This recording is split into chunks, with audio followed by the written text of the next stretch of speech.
Excuse me po, ma'am. Pwede po bang magtanong? Ano po yun?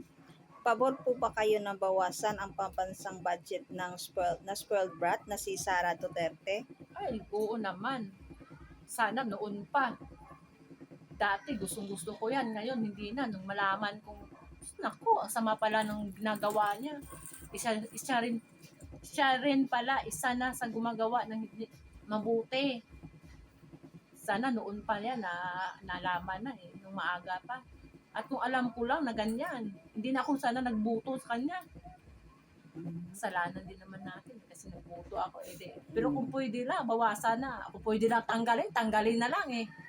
Wag na lang ipaupo at wag nang butuhin. Yan na lang dapat ang gawin. Wag na lang dapat ipatuloy pa ang pinagsimulan nila.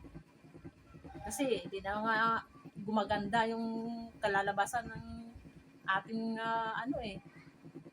Okay, sige. Salamat po.